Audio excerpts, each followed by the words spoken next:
在红牛 RB19 诞生以前，2016赛季的梅奔 W07 是 F1 历史上胜率第3高的赛车，也是单赛季赢下最多分站比赛的赛车，所以这一年的争冠形势就不用多介绍了。梅奔提前4站锁定了车队总冠军，而车手总冠军的争夺也就只是汉密尔顿和罗斯伯格的2人转。在倒数第5站马来西亚，汉密尔顿 Pole 2，而罗斯伯格又在倒数第4站日本夺冠，汉密尔顿只拿到第3的情况下，罗斯伯格只需要剩下的4场比赛都拿第2，就可以击败和自己开着相同赛车的汉密尔顿，拿下自己的第1座世界冠军，而且他还有一场拿季军的容错空间。来到倒数第2站巴西，只要罗斯伯格拿下分站冠军，他就能提前夺冠。汉密尔顿能做的也就只有尽量每场比赛都拿到 Pole Win 了。排位赛，汉密尔顿和罗斯伯格连续第3场拿下1-2，梅奔赛车巨大的性能优势让罗斯伯格完全不用担心红牛和法拉利会对他造成什么威胁。比如这场，罗斯伯格就领先第3发车的 Kimi 将近 0.6 秒，而 Kimi 也是连续第3场排位赛战胜维特尔，并且领先第4的维斯塔潘 0.08 秒。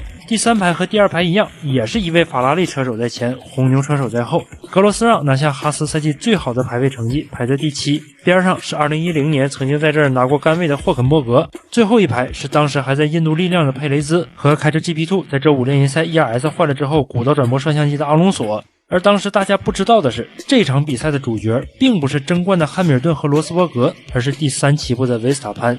1个月前刚满19岁的维斯塔潘，在被提拔到大红牛之后，马上就成了焦点，因为来到大红牛的第1场比赛，他就拿下了分冠，打破了维特尔的记录，成为了最年轻的分站冠军。开上好车之后，维斯塔潘就可以去争领奖台了，人们对他的关注度也就上来了。他在小红牛时期不容易察觉的一些不怎么拿得上台面的驾驶风格也暴露了出来，比如比利时站在开幕直道上画龙，差点让 Kimi 追尾；墨西哥站切西瓜拒绝交还位置，让维特尔破口大骂。现实中如此激进鲁莽的驾驶方式肯定会被围场老司机抱怨，引发观众和评论员之间的口水战，但在游戏里创 AI 就不会。而如果拥有一台 Steam 掌机，那岂不是可以随时随地开车了？最近拼多多10周年数码季大促，老梗头联合拼多多给大伙和粉丝准备了福利，特意给大家争取到了一批全新正品的 Steam Deck 做9块9秒杀活动。Steam Deck 一体化掌上电脑游戏机，配置齐全，便携式长续航，出色的触摸屏，对比度出众，清晰度非凡。无论身处何处，随时随地都可以畅快开玩 F1 系列游戏、黑神话、悟空、GTA 等大量 Steam 游戏，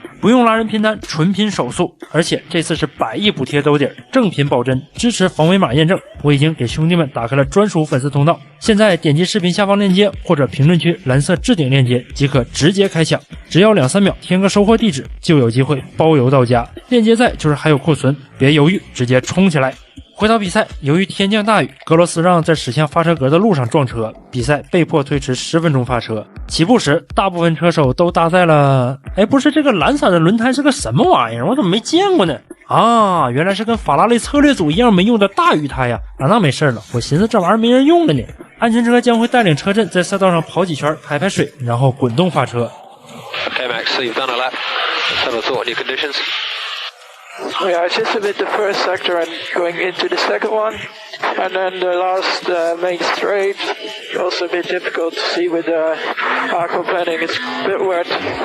从维斯塔潘总想捅 Kimi 屁股这个动作来看，他很着急开始比赛呀，他一刻也没闲着，趁着安全车带的这几圈，把赛道每个地方的抓地力都试了个遍啊，甚至还打滑了。It's easily ready to race. We can easily start racing. 安全车带了7圈之后，比赛在第8圈开始。雨战所带来的混乱是汉密尔顿最需要的，这是他逆转大局的好机会。12号弯之前，汉密尔顿突然加速，罗斯伯格估计是不想冒险离汉密尔顿太近，所以故意拉开了一段距离。此时维斯塔潘突然从 Kimi 扬起的水雾中抽头出来，在1号弯晚刹车过掉了 Kimi。Max Verstappen's very close to Raikkonen. He might have a go here into turn 1. Verstappen on the inside of Raikkonen catches the fin napping and moves up into 3rd place. Great move from the Red Bull driver. 当时还在雷诺的马格努森比赛刚恢复就换上了半雨胎，心甘情愿给大家当小白鼠测试半雨胎圈速。下一圈，巴顿的工程师告诉他马格努森半雨胎的圈速和大雨胎差不多，于是他也进站换胎。这一不小心就带起了一波节奏，博塔斯、阿隆索、马萨、科维亚特、帕尔默、埃里克森全都在下一圈进站，而前排车手都在继续用大雨胎跑。So cars are stopping for into tyres now. Cars are stopping for into tyres now. No way, too early. 维特尔也马上用一个 spin 证明了罗斯伯格说的话。啊，你看看罗斯伯格对赛道抓地力的判断简直是15冠级别，这13号弯的白线是一点也不能压呀。spin 完之后，法拉利马上决定给维特尔换上抓地力更小的半雨胎。想往回追时间我能理解，但换胎起码不能慢吧。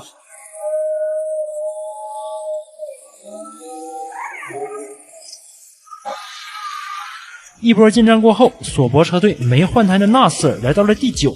当时索伯可还没分呢，连他妈的马诺都有1分，这1分带来的第10和第11的排名差距可就是3300万美元，关系到小车队的生死存亡。埃里克森在15号弯压路肩打滑上墙之后，纳斯尔就是索伯的独苗了。他们能在最后2场比赛里拿到哪怕1分吗？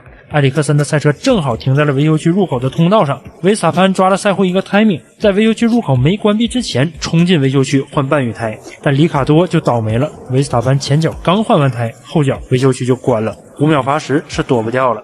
回到赛道之后，维斯塔潘和里卡多掉到了第4和第9，而安全车带了几圈之后，之前猴急着开始比赛的马格努森也变卦了。 The track is way too wet now. It's gone really bad now. You think it's too wet for Inters? I think it's just too wet, period, for both sides. Okay, understood, Kev. 他的队友也在维修区重新开放之后进站换回了大雨胎。尽管如此，赛会还是决定在第20圈重启比赛。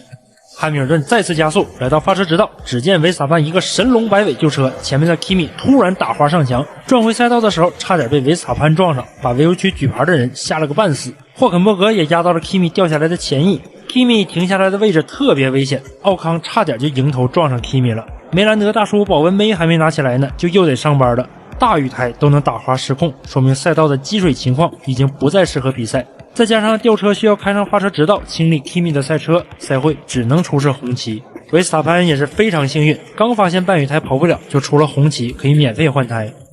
I mean, this is just mad. Honestly, it's just stupid. Red flag. That's what it needs. Cool the brakes and how about the extremes? You think extremes? Yeah, we need extremes. Now? Okay, copy. We need extremes. First of all, second, we need to stop the race. It doesn't work. How many people you want to crash? I nearly crashed into Kimi in the middle of the straight. Couldn't see anything. 趁着红旗，我们可以欣赏一下老熟人们9年前到底有多年轻。这是22岁的塞恩斯，27岁的博塔斯，31岁的汉密尔顿，19岁的维斯塔潘，27岁的里卡多，29岁的维特尔，34岁的阿隆索，24岁的马格努森，29岁的霍肯伯格和20岁的奥康。顺便看看要技术没技术要速度没速度的帕尔默是怎么在安全车期间撞上科维亚特的。红旗期间是 FIA 技术总监最忙的时候，因为对赛车所有的调整都要在 FIA 的监督下进行才行，这时候大家就会互相打小报告了啊，他们动了不该动的啊，你快来看看我们这么整行不行啊。而且由于安全车带的时间太长，所有赛车的燃油现在都过剩了，所以他们都在维修区里疯狂烧油。大约半个小时之后，安全车带领着车阵驶出维修区。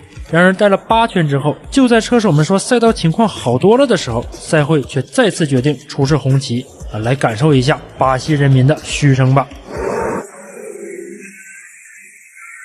又过了半小时，安全车又带了3圈之后，比赛终于要在第32圈重新开始了。所有赛车强制大雨胎起步，不停测试赛道抓地力的维斯塔潘紧着给罗斯伯格上压力。上次发车，维斯塔潘干掉了 Kimi， 那这次他能干掉罗斯伯格吗？这次罗斯伯格离汉密尔顿很近，而维斯塔潘选了一条完全不同的赛车线。1号弯之前，维斯塔潘想故技重施走内线晚刹车，但这次距离不够。出2号弯的时候，罗斯伯格有点打滑，他本能的守住内线下这么大的雨，你维斯塔潘总不能走外线把我超了吧？结果维斯塔潘还真就把雨地当干地开，从汉密尔顿扬起的水雾中驶出来的是一台红牛赛车，这就是汉密尔顿想要的效果，自己孤独领跑，让身后的比赛再乱一点。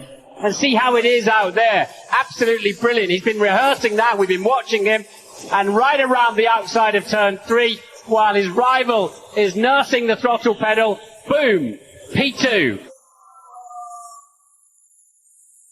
Get in there, Maxi.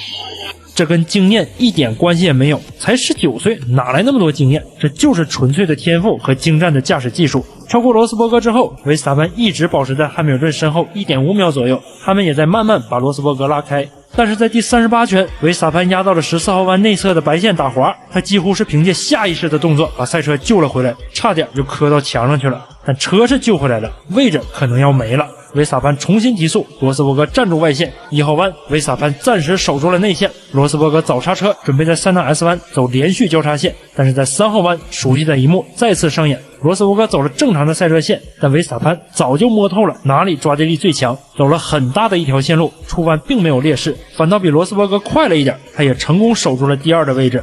打滑之后没有被打乱节奏，马上就恢复了冷静，做好防守。不说年龄的话，谁也看不出来维斯塔潘比罗斯伯格小12岁。Okay, well held, Max. Well held. Yeah, heartbeat went a bit higher there. 第40圈，此时已经到了换半雨胎的临界点，里卡多是第一个换上半雨胎的前排车手，2圈之后他就刷新了最快圈。眼看赛道上已经有一条行车线了，半雨胎还刷新了最快。第44圈，维斯塔潘也进站，他的出站窗口非常好，多跑几圈搞不好会undercut掉汉密尔顿。此时提早换上半雨胎的雨战大师巴顿发话了。I think we're going to have to come in and put wets on. Our complaint is really bad. Jensen, other cars are going to Inter. Other cars are still going to Inter. I don't care. I cannot drive through the last 2 corners with this tire. 他也进站换回了大雨胎。那么不听老人言的维斯塔潘和里卡多会不会吃亏呢？答案是会的。搭载半雨胎的马萨就在他自以为的最后一次主场比赛上 spin 上墙了。12号弯他就已经救过一次车了，但在14号弯他还是没能控制住。披上黄绿色的巴西国旗，看着一台台赛车在安全车身后飞驰而过，但他却再也见不到故乡为他挥舞的方格旗了。他曾并肩车王，出世锋芒，也曾见证兵人加冕为王。他的世界冠军只有39秒，但飞来的弹簧却暗淡了他的光芒。也许那句车队指令仍然在耳畔回响，但如今的他已经看尽红蓝起落，一心只向那片热土故乡。圣保罗，请别为我哭泣。因为下一年博塔斯被梅奔挖走了，威廉姆斯因为找不到一个靠谱的老人搭档菜鸟少爷，就又把马萨拽回来开了1年。可能是老天也动了感情，雨又下大了，半雨胎已经开不下去了。这次没有红旗，里卡多和维斯塔潘只好先后进站。Oh, mate, it's like a boat. In the last sector, I can't do anything. Do you want to fit a full wet, Max? We are waiting for a crash to happen like this. Okay, understood. 罗斯伯格最大的威胁现在已经掉到了第16，比赛也只剩16圈了。难道这又是一场梅奔1-2带回的无聊剧情吗？不，维斯塔潘还没发力呢。比赛重新开始，阿隆索 spin， 维斯塔潘刚驶过安全车线就超过了马格努森，又在1号弯超过了古铁雷斯，来到第13。第57圈，维斯塔潘又过掉维尔莱因，来到第12。第58圈，又是经典的3号弯外线，维斯塔潘超过了还在坚持用半雨胎的博塔斯，他就像开卡丁车一样，里卡多也被他轻松过掉。接下来是被大挪移了的科维亚特，只用了不到4圈，维斯塔潘就追到了积分区。他对赛道抓地力有着特别清晰的感知，他的驾驶风格又特别激进，所以每个弯都可以是他的超车点。接下来是奥康 round the outside of Bingo de Plateau goes Max Verstappen finding grip round the outside again and away he goes past Esteban Ocon 纳斯尔 and now look here goes Max Verstappen once again. Nasser, whether he's caught unawares or not, probably didn't see him until the last moment. Such was the spray coming from behind that Sauber, and Max Verstappen, who was out of the points at the start of this safety car restart, is now up into 7th place. 用一个词形容维斯塔潘就是松弛啊，在赛道上晃来晃去，闲庭信步的就把你给超了啊！你走这条赛车线啊，无所谓，那我就换一条，反正我在哪儿都有抓地力。3圈之后，他就追上了离他 3.7 秒的霍肯伯格。Living with the conditions, skating over the puddles. 接下来是上一站刚骂过他的维特尔，经典的3号弯走线之后，维斯塔潘的出弯要比维特尔快。Round the outside he goes again, and do you know what? He's got the jump here on the Ferrari, hasn't he? Which way is he going to go? Switches out to the right-hand side. Sebastian Vettel defends. Can Verstappen make the move stick? No. Sebastian Vettel just hangs on. 但这可是法拉利杀手啊，维特尔又能撑多久呢？Vettel comes to cover him off, but in doing so, he allows Verstappen the opportunity down the inside. Do they make contact? Sebastian Vettel yields and goes onto the grass as well. Atta boy, go on. He pushed me off the track. I was a little bit ahead with my nose, and he just pushed me off the track. 但是你之前不是也把头哥挤出去了吗？ I think the Ferrari pushed me off the track quite clearly. 比赛还剩5圈，难道维斯塔潘能登上领奖台吗？他又非常轻松的超过了3颜4，这简直是把比赛当成新手村炸鱼来了，看起来和别人完全不在一个水平上。看看维斯塔潘刷新的最快圈，再看看佩雷兹的圈速，快了2秒，3圈之内超过佩雷兹完全不是问题。为了纪念毫无征兆光速下岗的劳霍，我们有请他来解说维斯塔潘超佩雷兹。Here he goes. He's going to have a go. He's going to have a go. He's going to have a go. Get the traction. Does he nearly? Almost. Come on, hang in there. He's going to brave it out. Come on, lad. You can do it. He's done it. There you go. And the crowd are cheering like crazy underneath us. 超过佩雷兹之后，维斯塔潘离罗斯伯格有10多秒，但这都无关紧要了。第3就是 RB12 极限中的极限，对于维斯塔潘来说，这就是一场胜利。他把焦点从汉密尔顿和罗斯伯格的世界冠军争夺战中抢走了，又在最后摧毁了佩雷兹成为登上领奖台最多的墨西哥车手的希望。同时，他还是小黑屋里汉密尔顿和罗斯伯格之间的和事佬。值得一提的是索伯的纳斯尔这场比赛一直没换过半月胎，搞到最后拿到了2分，帮索伯反超了马诺，间接导致了马诺的退出。你可以说西班牙站里卡多是为了车队利益3停牺牲自己，维斯塔潘是受到了策略的照顾，幸运夺冠。但这场比赛维斯塔潘就用他的表现击溃了所有质疑。可能有人会说维斯塔潘的大雨胎比前面的人新了20多圈，但里卡多也只是用这套新了20多圈的大雨胎从第12超到第8而已，冲线时还落后维斯塔潘9秒呢。毫无争议，这场比赛维斯塔潘所展现出的勇气和技术注定会成为经典。